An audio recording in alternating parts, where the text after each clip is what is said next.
Hello दोस्तों, आज मैं आप लोगों को ऑयल के पॉलीथीन से बताऊंगी किस तरह से इजली आप रोटियां बना पाएंगे बिना चकला बेलन के। बहुत ही इजी सा ट्रिक है एंड उसी के साथ शेयर करूंगी बहुत सारे ऐसे चीज़ें जो आपके लिए काफ़ी ज़्यादा हेल्पफुल होंगे। तो आपके पास इस तरह से जितनी भी बेकार पड़ी हुई चीज़ें हैं जिनको आप बिल्कुल भी यूज नहीं करते हैं, तो आज मैं उसी का यूज बताऊँगी। आप उसका यूज करके अपने घर को एंड किचन को किस तरह से ऑर्गेनाइज कर सकते हैं एंड अपने किचन के कामों को कितना ज़्यादा आसान कर सकते हैं। जो आपके काम आधा घंटे में होने वाले हैं वही आपके सिर्फ 15 मिनट में होने वाले हैं। तो चलिए वीडियो स्टार्ट करते हैं। तो एंड तक देखिएगा और पसंद आएगा तो प्लीज़ आगे भी शेयर करिएगा ताकि दूसरों लोगों का भी हेल्प हो पाए। तो यहाँ पे मैं जितने भी आल बॉटल रहते हैं हमारे पास में उसको बिल्कुल भी नहीं फेंकती हूँ। तो यहाँ पे मैं सारा इकट्ठा कर रखी हूँ और यहाँ पे मैं इसको कटिंग कर ले रही हूँ। तो कट करने के बाद मैं आज इसका क्या बनाने वाली हूँ चलिए मैं आप लोगों को दिखा रही हूँ। तो यहाँ पे मैंने आगे का भाग जो है निकाल दिया हुआ है। उसके बाद अब हम क्या करेंगे ना, इस तरह से जितना भी इसमें लाइनिंग बना हुआ है सबको हम कट करते हुए अलग कर लेंगे। तो सेम इसी तरह से हमें केयरफुल होकर के कट कर लेना है। तो आप एक बैंगल की तरह से इसको इस तरह से निकाल लेंगे। तो जैसा कि मैंने यहाँ पे एक निकाला हुआ है, इसी तरह से हम यहाँ पे बहुत सारे निकाल ले रहे हैं। तो यहाँ पे एक बाटल में हमारा जो है 6-7 पीस मिल ही जाएंगे। तो अगर इस तरह से कम पड़ेंगे तो हम दूसरा बाटल भी कर लेंगे। तो चलिए हम सारे बाटल को निकाल ले रहे हैं पतले पतले पीस में करके। तो फाइनल मैंने आप लोग देख सकते हैं कुछ इस तरीके से मैंने निकाला हुआ है। ये सिर्फ मैंने एक बाटल के आधे हिस्से में से निकाला हुआ है। इसी तरह से हम आगे का भी निकाल लेते हैं। तो यहाँ पे मैंने निकाल लिया हुआ था। उसके बाद मैं यहाँ पे ली हूँ ऊन। ऊन आपके पास जो भी कलर है आप वही यूज कर सकते हैं। तो यहाँ पे मैं क्रीम कलर का ऊन ली हूँ और कुछ इस तरीके से मैं इस प्लास्टिक के जो बैंगल्स बनाई हूँ ना, इसी के ऊपर हमें ऐसे इस तरह से लपेटते जाना है। तो सेम इसी तरह से हमारे पास जितने भी मैंने कट करके रखा हुआ है सब पे कर लूँगी। तो मैंने यहाँ पे करने के बाद अच्छे से नाट लगा दिया हुआ ताकि ये फिक्स हो जाए, हमारा निकले ना। तो चलिए मैंने जैसे यहाँ पे एक बनाया हुआ है सेम इसी तरह से हमें बना लेना है। तो मैंने यहाँ पे सारा बना लिया हुआ है। अब जो एक्स्ट्रा ऊन है उसको हम कट करके जो है निकाल लेंगे। एकदम से इसको क्लीन कर लेंगे और ध्यान रखना है आपको, इससे एकदम से अच्छे से आपको गांठ लगा देनी है, नहीं तो ये जो है खुल भी सकता है। तो यहाँ पे सारे हो चुके हैं। तो चलिए इसको हम क्या करेंगे ना, ग्लू गन की हेल्प से इसको चिपका देंगे। तो इसको हम शेप देंगे। तो मैं यहाँ पे एक नॉर्मल सा शेप देने वाली हूँ जो कि मैं अभी आप लोगों को आगे दिखा रही हूँ। अब इसमें आप लोग अपना मनचाहा आकार दे सकते हैं जैसा कि आपको पसंद होगा। तो यहाँ पे देखिए मैंने अच्छे से क्लीन कर लिया हुआ है। अब मैं शेप किस तरह से दूंगी, तो इस तरह से पहले मैं एक रखूंगी, उसके नीचे दो रखूंगी, फिर बीच में एक रखूंगी और उसके बाद फिर दो रखूंगी। सेम इसी तरह से हमें करना है। आप चाहो तो बीच में एक रखिए, उसके बाद आरी आरी लगा करके सर्कल का भी रूप दे सकते हैं। फिलहाल मैं इसी तरह से इसको ज्वाइन कर ली हूँ। तो फाइनल मैंने ज्वाइन कर लिया हुआ है और मेरे पास कुछ टेसल्स बचे हुए थे ब्लैक कलर के, तो मैंने इसको भी लगा दिया हुआ है। अब इसके ऊपर मैं एक एक स्टोन जो है चिपका दूंगी, थोड़ा सा देखने में ज़्यादा अच्छा लगेगा। तो यहाँ पे मैं स्टोन को भी रख दे रही हूँ कुछ इस तरीके से। तो यहाँ पे फाइनल में हमारा बनके कंप्लीट हो गया दोस्तों। चलिए मैं इसको हैंग करके आप लोगों को दिखा रही हूँ। तो दोस्तों मैंने यहाँ पे हैंग कर दिया हुआ है। इस तरह से आप प्यारा सा वॉल हैंगिंग बना सकते हैं बेकार पड़े हुए प्लास्टिक के बाटल का यूज करके। अच्छा लगा होगा तो प्लीज़ लाइक के साथ कमेंट में ज़रूर बताना। एंड यहाँ पे मैं आ गई हूँ किचन में। जैसा कि मटर छीलना काफ़ी ज़्यादा बोरिंग का काम होता है दोस्तों, इसे छीलने में हमें बहुत ज़्यादा मेहनत पड़ती है एंड आलस भी आता है। तो चलिए बहुत ही ईजी सा ट्रिक है। आपको क्या करना है, इसको कुकर में डाल देने हैं और थोड़े से पानी डाल करके यहाँ पे सीटी नहीं लगानी है, सिर्फ हमें यहाँ पे बॉयल करना है। हमें उतना ही बॉयल करना है ताकि हमारा मटर ना पके, सिर्फ जो छिलका है वही छिलका सॉफ्ट हो जाए। तो यहाँ पे मैं 5 मिनट के लिए छोड़ दी थी। यहाँ पे अच्छे से हमारा मटर का जो ऊपर का छिलका है एकदम से सॉफ्ट हो चुका है।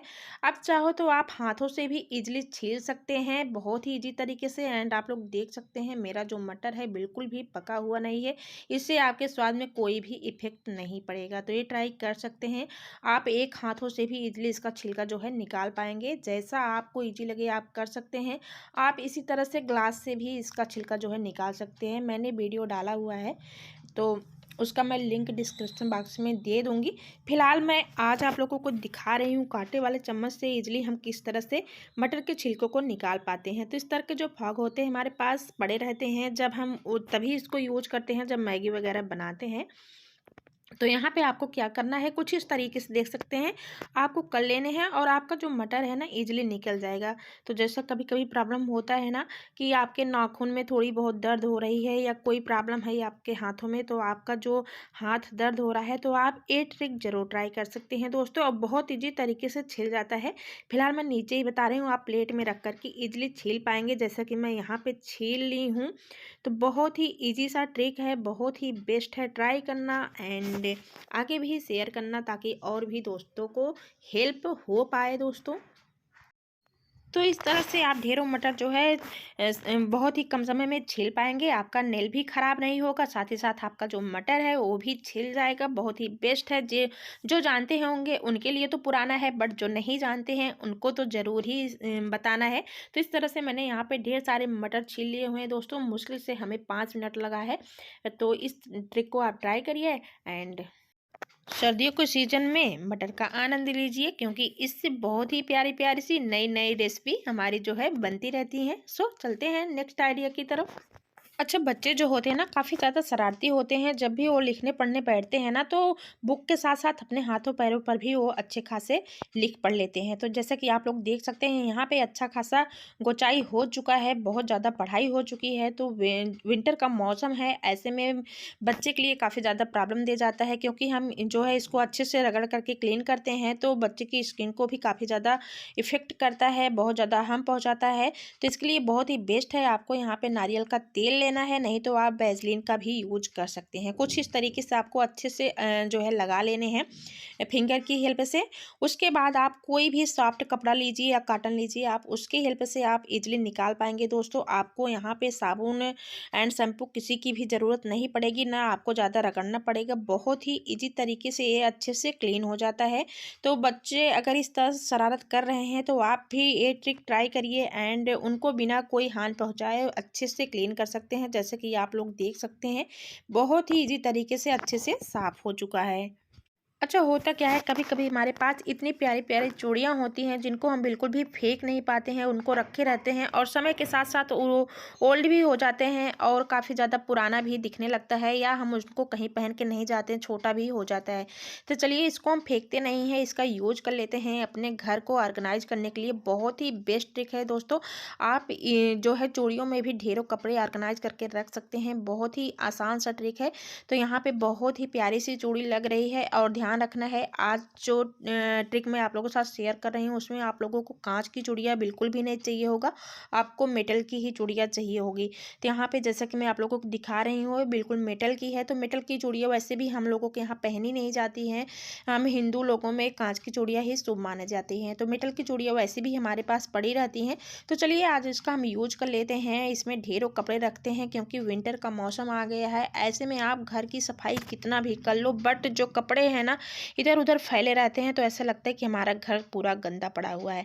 तो चलिए आज हम सारे कपड़े को इस चूड़ियों में रखते हैं। तो इस तरीके से हमें क्या करना है, चूड़ियों को अच्छे से मोड़ लेना है, और ध्यान रखना है आपको यहाँ पे बिल्कुल भी सॉफ्ट वाली चूड़ियाँ नहीं लेनी है, क्योंकि मेटल में भी कई चूड़ियाँ ऐसी होती हैं जो कि बहुत ज़्यादा सॉफ्ट हो जाती हैं, उनको जैसा भी मोड़ो मुड़ जाती हैं। जैसा कि आप लोग देख सकते हैं इसे मोड़ने में काफ़ी ज़्यादा मेहनत लग रही है, तो काफ़ी ज़्यादा हार्ड है। तो इस तरीके से हम मोड़ते हुए अच्छे से यहाँ पे हम यस स्टाइल में इसको मोड़ लेंगे, या आप एक हुक जैसा बना लेंगे। तो यहाँ पे मैं सारा का सारा कर ले रही हूँ, और उसके बाद मैं इसको यूज उस जगह करूँगी जहाँ की वो स्पेस हमारा फालतू ही पड़ा रहता है। तो चलिए आज उसी के साथ साथ हम उस स्पेस को भी यूज कर लेते हैं, साथ ही साथ बेकार पड़ी हुई चूड़ियों को भी यूज कर लेते हैं। तो जैसा कि दोस्तों यहाँ पे देख सकते हैं मैंने यहाँ पे इतना सारा हुक बना लिया हुआ है। तो एकदम से फ्री में है, आप मार्केट से लेने जाएंगे तो आपको 10 या 15 रुपए का एक हुक मिलेगा। तो इससे क्या होगा, आपकी जो चूड़ियाँ हैं वो भी यूज में आ जाएंगी, साथ ही साथ आपको हुक के पैसे भी बचा पाएंगे। तो चलिए इसको अब हम हैंग करते हैं अपने घर के उस खिड़की पे जो कि विंटर के टाइम वैसे भी बंद ही रहता है। तो यहाँ पे मैं खिड़की पे ही इस तरह से हुक हैंग कर दी हूँ, और यहाँ पे ढेरों कपड़े जो है हैंग कर दी हूँ। तो इससे क्या होगा, हमारी जो खिड़की है वो भी यूज में आ गई, साथ ही साथ हमारी चूड़ियाँ भी यूज में आ गई हैं। तो इस तरह से आप पुरानी चूड़ियों को यूज करके इसमें ढेरों कपड़े हैंग कर सकते हैं। सो दोस्तों चलती हूँ नेक्स्ट टिप्स की तरफ। अच्छा होता क्या है, कभी-कभी विंटर में हमें रोटियाँ बनाने का बिल्कुल भी मन नहीं करता है। जैसे कि हमारी जो चकला बेलन है किसी कारणवश वो गंदा पड़ा हुआ है, उसको अच्छे से क्लीन करे हुए नहीं है, तो ऐसे में क्या होती है, हमारी रोटियाँ जो है बनाने का मन नहीं करता है। तो चलिए यार, आप लोगों के साथ शेयर करती हूँ बहुत ही बेस्ट ट्रिक। जैसे कि हमारे पास ऑयल वगैरह आते हैं, हम उनको ट्रांसफ़र कर देते हैं अपने कंटेनर में, दूसरे डिब्बे में। तो इस तरह से इसको फेंक देते हैं, तो नहीं, इसको फेंकना नहीं है, इसको यूज कर लेना है। साथ ही साथ इसका जो ऑयल है वो भी यूज हो जाएगा। साथ ही साथ हमारा जो चकला बेलन गंदा पड़ा हुआ है उसको भी हमें धोने की आफत नहीं पड़ी रहेगी, हम आराम से उसको क्लीन करेंगे और इधर हमारी रोटियां भी बन जाएगी। तो यहाँ पे आपको करना क्या है, इस तरह से पॉलीथीन को जो है खोल लेना है। तो हमें साइड साइड खोल लेने हैं, यहाँ पे हमें 3 तरफ से कट करना है, एक साइड हमें जो है अच्छे से इसको पैक ही रहना है। तो यहाँ पे मैंने कट कर लिया हुआ है। तो ये बहुत ही ईजी सा ट्रिक है दोस्तों, आप पॉलीथीन से भी ढेरों रोटियां बना सकते हैं बहुत ही ईजी तरीके से। तो यहाँ पे इस तरह से मैंने कट कर दिया हुआ है। अब पॉलीथीन को मैं खोल ले रही हूँ। तो जैसा कि आप लोग को अभी मैं दिखा रही हूँ, उसमें बहुत ज़्यादा ऑयल होते हैं, तो इसको आप बिल्कुल भी ना फेंकिए। आप अगर आटा वगैरह लगा रही हैं तो उसमें भी यूज कर सकती हैं। तो फिलहाल तो मैं यहाँ यहीं पे स्लैब पे ही अच्छे से रोटियाँ बनाती हूँ, चकला बेलन का कम ही यूज करती हूँ। तो यहाँ पे मैं इस तरह से इस पॉलीथीन को रखूँगी, उसके ऊपर एक लोई रखूँगी, उसके बाद ऊपर से कवर कर दूँगी। अब आपको एक थाली लेनी है, थाली की हेल्प से आपको रोटियाँ इस तरह से थोड़ा-सा प्रेशर देना है, आपकी गोल-गोल सी रोटियाँ बन जाएगी बिना बेले हुए, बहुत ही गोल-गोल सी रोटियाँ बन रही दोस्तों। आप ये ट्रिक ट्राई कर सकते हैं। एंड आप थाली का यूज़ नहीं कर रहे हैं तो आप इस तरह से भारी भरकम चीज़ जैसे चकला का भी यूज़ कर सकते हैं, तो बहुत ही अच्छे से आप रोटियाँ बना सकते हैं। तो ये बहुत ही ईज़ी सा ट्रिक है, जिनके लिए बहुत ही नया है, रोटियाँ बनाने में काफ़ी ज़्यादा प्रॉब्लम होती है उन्हें बेलने में, क्योंकि उनकी रोटियाँ जो हैं गोल नहीं होती हैं या चकला बेलन में चिपक जाती हैं, जो अभी-अभी नया-नया सीख रहे हैं, तो उनके लिए बहुत ही बेस्ट है। आप कोई भी पॉलीथीन लीजिए, उसमें थोड़ा-सा ऑयल लगाइए और इस तरह से ढेरों रोटियाँ बना-बना के कंप्लीट कर लीजिए। चलिए दोस्तों, मैं यहाँ पे सारी की सारी रोटियाँ बना ले रही हूँ और उम्मीद करती हूँ आज के मेरे टिप्स आप लोगों को पसंद आए होंगे। सारे नहीं आए होंगे तो 1-2 तो ज़रूर ही आए होंगे। जो भी नया होगा आप लोग कमेंट में ज़रूर बताना एंड प्यार देना, सपोर्ट देना। और आप लोग ना इस टाइम बिल्कुल भी सपोर्ट नहीं कर रहे हैं। उम्मीद करती हूँ इस वीडियो में आप लोगों का प्यार मिलेगा। सो मिलती हूँ नेक्स्ट वीडियो में नए हैक के साथ, तब तक के लिए बाय।